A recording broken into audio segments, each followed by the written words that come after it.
الحمد لله وسلام على عباده الذين اصطفى رب أعوذ بك من همزات الشياطين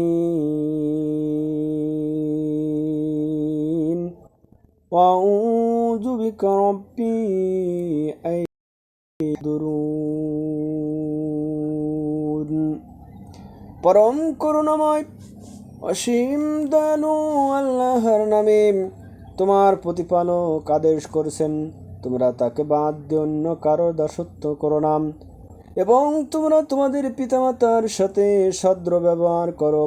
তাদের একজন কিংবা উভয় যদি তোমাদের জীবদ্দশায় বার্ধক্যে উপনীত হয়, তাহলে তাদের সাথে শব্দটিও বলো না এবং কখনো তাদের ধমক দিও না। তাদের সাথে সম্মানজনক ভদ্র জনিত কথা বলো। অনুকম্পায় তুমি এদের প্রতি বিনয় অবনত থেকো। তুমি বলো, হে আমার প্রতিপালক, ওদের উপর ঠিক সেভাবেই তুমি দয়া করো যেমনি করে শৈশবে ওরা আমাকে দয়া করে লালন পালন করেছে। তোমাদের প্রতিপালক তোমাদের অন্তর সমূহের ভিতরে যা আছে তা ভালো করে জানেন।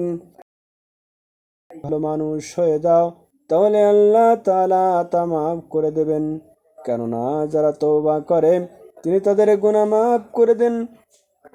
আত্মীয় স্বজনকে তাদের পাওনা আদায় করে দেবে। অভাবগ্রস্ত এবং মুসাফিরদেরকেও তাদের হক আদায় করতে ভুলবে না।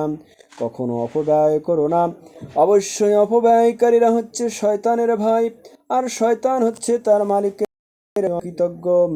যদি তোমাকে কখনো এদের বিমুখ করতেই হয়, এই কারণে যে দেওয়ার মতো সম্পদ তোমার কাছে নেই, তবে তুমি তোমার মালিকের কাছ থেকে অনুগ্রহ কামনা করো, যা পাওয়ার তুমি আশা রাখো, তাহলে একান্ত নম্রভাবে তাদের সাথে কথা বলো।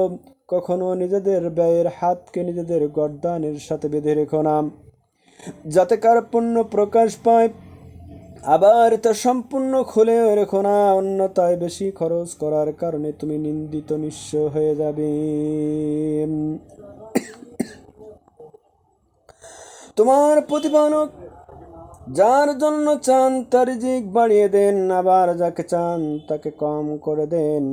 অবশ্যই তিনি তার বান্দাদের প্রয়োজন সম্পর্কে ভালোভাবে জানেন এবং তাদের অবস্থাও তিনি দেখেন। তোমরা তোমাদের সন্তানদেরকে কখনো দারিদ্র্যের ভয়ে হত্যা করো না। আমি যেমন তাদের রিজিক দান করি, তোমাদেরও কেবল আমি রিজিক দান করি। রিজিকের ভয়ে তাদের হত্যা করা অবশ্যই একটি মারাত্মক গুনাহের কাজ। তোমরা ব্যভিচারের ধারে কাছেও যেও না। নিঃসন্দেহে এটি হচ্ছে একটি অশ্লীল কাজ এবং নিকৃষ্ট পথ। কোনো জীবনকে তোমরা হত্যা করো না যা আল্লাহ তাআলা নিষেধ করেছেন, তবে আইন ও বিধি সম্মতভাবে হত্যার কথা আলাদা। যে ব্যক্তিকে অন্যায়ভাবে হত্যা করা হয়, আমি তার উত্তরাধিকারীকে অধিকার দিয়েছি যে সে রক্তের বিনিময়ে দাবি করতে পারে, তবে সে যেন হত্যার প্রতিশোধ নেওয়ার ব্যাপারে বাড়াবাড়ি না করে, কেননা হত্যা মামলায় মুজলুম ব্যক্তিকেই সাহায্য করা হবে। তোমরা এতিমদের মাল সম্পদের কাছেও যেও না, তবে এমন কোনো পন্থা বাদে যা উত্তম, যতক্ষণ পর্যন্ত সে এতিম তার বয়স প্রাপ্তির পর্যায়ে উপনীত না হয়, এবং তোমরা এদের দেওয়া প্রতিশ্রুতি মেনে চলো, কেননা কিয়ামতের দিন প্রতিশ্রুতির ব্যাপারে জিজ্ঞাসাবাদ করা হবে।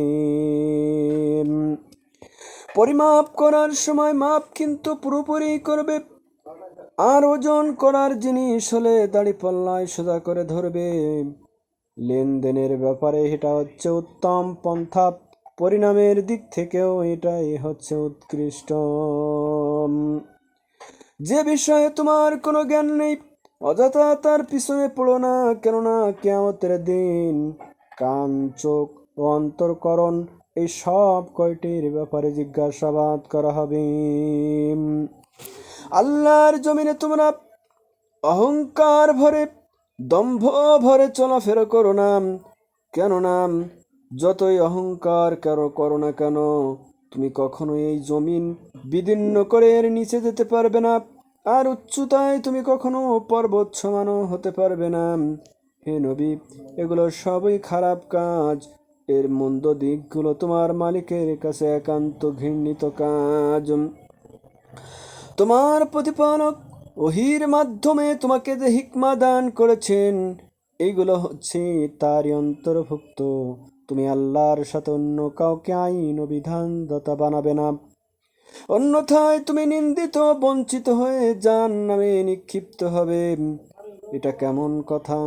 তোমাদের রব কি তোমাদের জন্য পুত্র সন্তান নির্ধারণ করেছেন আর ফেরেশতাদের নিজেদের কন্যা হিসাবে গ্রহণ করে নিয়েছেন? তোমরা সত্যি আল্লাহ সম্পর্কে বড় জঘন্য কথা বলে বেড়াচ্ছ। সুবহান রাব্বিকা রাব্বিল ইজ্জাতি আম্মা ইয়াসিফুন ওয়া সালামুন আলাল মুরসালিন